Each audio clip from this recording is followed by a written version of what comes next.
Saya pikir menarik sekali ya, di sini lebih banyak media cetak yang memberitakan kedatangan Presiden Indonesia karena memang Russia Beyond the Headline dan ada beberapa lagi, tapi yang paling besar 3 itu. Presiden Jokowi sebenarnya sudah nggak tertarik untuk menjabat 3 periode. Visinya dia sudah internasional, bukan lagi di skup nasional. Disinilah kita harus angkat topi pada orang biasa yang sudah dilirik oleh dunia ini. Peran Jokowi begitu penting untuk menyelesaikan masalah dunia. Presiden Jokowi viral di Rusia. Bahwa isu perdamaian dan kemanusiaan selalu menjadi prioritas politik luar negeri Indonesia. Konstitusi Indonesia mengamanatkan agar Indonesia selalu berusaha berkontribusi bagi terciptanya perdamaian dunia. Perjalanan Presiden Jokowi dan rombongan untuk menyelesaikan misi perdamaian Rusia dan Ukraina memang tidak mudah. Lantas banyak pihak yang menyoroti langkah Presiden Jokowi termasuk media internasional. Bahkan diketahui sebelumnya Presiden Ukraina Zelensky menyampaikan apresiasinya atas kehadiran Presiden Jokowi ke Ukraina. Zelensky mengatakan kunjungan Jokowi adalah kunjungan pemimpin negara Asia pertama ke Ukraina sejak invasi. Zelensky juga mengapresiasi kehadiran Jokowi sebab keberadaan dan kewenangan Jokowi di Indonesia di mata internasional sangat tinggi. Hari ini merupakan hari bersejarah bagi negara kita, bagi Ukraina dan Indonesia, karena ini merupakan kunjungan pertama oleh Presiden Indonesia ke Ukraina, dan ini adalah kunjungan pertama pemimpin Asia yang sejak awal dari invasi Rusia ke Ukraina. Presiden yang mulia, kita mengapresiasi hal tersebut, terutama Indonesia dan juga kewenangan Anda dan juga keberadaan Anda di dunia internasional sangat tinggi. Anda mewakili negara-negara G20 di mana. Memang benar, upaya Indonesia mendorong perdamaian dunia tidak akan berpengaruh besar terhadap krisis Ukraina-Rusia.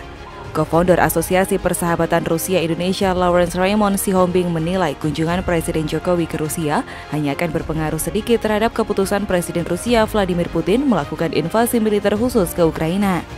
Misalnya jalur diplomasi Rusia-Ukraina yang sebelumnya tertutup dapat kembali terbuka. Namun untuk invasi militer khusus Rusia ke Ukraina akan tetap berjalan. Menurut Lawrence, Rusia memiliki target dan beberapa rencana yang harus dipenuhi dalam menentukan apakah invasi militer khusus ke Ukraina selesai atau tetap berjalan.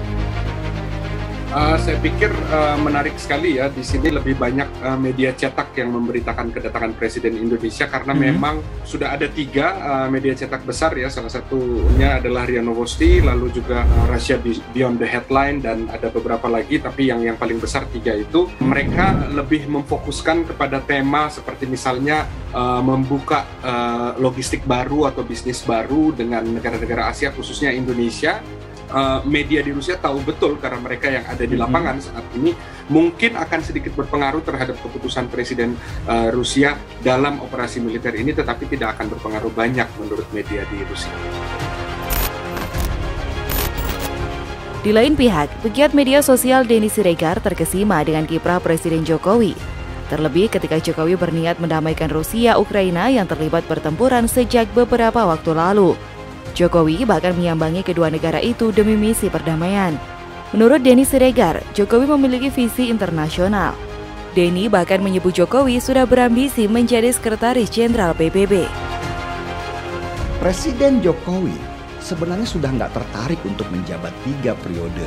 Visinya dia sudah internasional, bukan lagi di skup nasional. Dia ingin ada di PBB, mudah-mudahan bisa sebagai sekjen.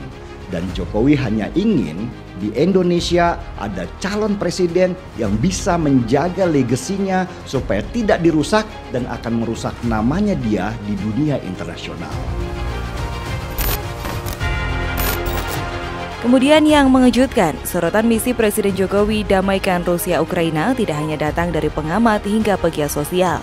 Media besar di Rusia juga hanya menulis kunjungan Presiden Jokowi sebagai seremonial mengundang Presiden Putin hadir di KTT G20 dan membuka peluang kerjasama baru. Untuk misi perdamaian yang dibawa Presiden Jokowi, media-media di Rusia tidak berharap terlalu banyak. Ini termasuk kantor berita TASS milik negara Rusia. Pada Rabu sore, TASS menerbitkan artikel berjudul Indonesian President Arrives in Kyiv for Talks with Zelensky di situs web mereka. Dalam artikel tersebut, TASS secara garis besar hanya mengungkap fakta-fakta tentang berbagai agenda yang akan dilakukan Jokowi di Ukraina dengan mengutip pernyataan dari kantor kepresidenan Indonesia. Misalnya disebutkan bahwa Presiden Jokowi telah tiba di Kyiv pada Rabu pagi waktu setempat, di mana dia dijadwalkan akan bertemu dengan Presiden Ukraina Volodymyr Zelensky pada siang harinya. TASS tak menggunakan sapaan Jokowi ketika menyebut nama Presiden RI, melainkan hanya Widodo. Kegiatan Presiden Widodo dan Ibu Negara ke kota Irpin pun juga disinggung TASS dalam berita. Namun TASS tak sama sekali menyebut kegiatan Jokowi tersebut adalah untuk meninjau bangunan apartemen yang rusak akibat perang. Dari saluran TV Izvestia, di sini beberapa satu setengah menit gitu diambil ya, jadi dia sedikit videonya tentang pembicaraan antara Presiden Putin dengan Presiden Jokowi, dan ada video fullnya. Begitu juga kita sudah dikasih linknya bahwa salah satu tema yang dibahas yang minimal dari sisi Presiden Rusia, Presiden Putin, yaitu tentang sanksi dan apa efeknya dan kaitan sanksi dengan kemungkinan besar terjadinya krisis pangan dan lain sebagainya, supaya Presiden Indonesia mendapatkan pemahaman yang utuh. Tentu saja misi perdamaian yang dibawa Indonesia tidaklah mudah. Hal ini dikarenakan kedua negara masih bersikeras. Keinginan Ukraina untuk menarikan pasukan dan pembukaan blokir terhadap pelabuhan mereka tidak ditanggapi oleh Rusia. Begitu juga sebaliknya, Presiden Ukraina Volodymyr Zelensky tidak mengindahkan tuntutan Rusia agar Ukraina tidak masuk menjadi anggota NATO. Oleh karena itu, Presiden Jokowi menyampaikan pesan yang ia bawa dari Ukraina untuk disampaikan kepada Presiden Putin. Usai mengadakan pertemuan di Istana Kremlin, Moskow, Presiden Jokowi dan Presiden Putin menyampaikan keterangan pers bersama. Dalam kesempatan itu, Presiden Jokowi menegaskan kepentingan Indonesia hanyalah agar perang segera diakhiri. Presiden Jokowi mengatakan perang harus selesai agar rantai pasokan pangan dan pupuk dapat segera diperbaiki. Sebab urusan pangan menyangkut kehidupan banyak orang. Karena itu, Jokowi pun mengajak seluruh pemimpin dunia untuk bekerja sama untuk menghidupkan kembali semangat multilateralisme, semangat perdamaian, dan semangat untuk bekerja sama.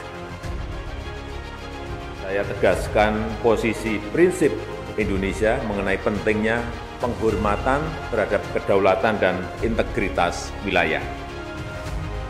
Walaupun situasi saat ini masih sangat sulit, namun saya tetap menyampaikan bahwa penyelesaian damai penting untuk terus dikedepankan dan juga ruang-ruang dialog terus bisa dibuka.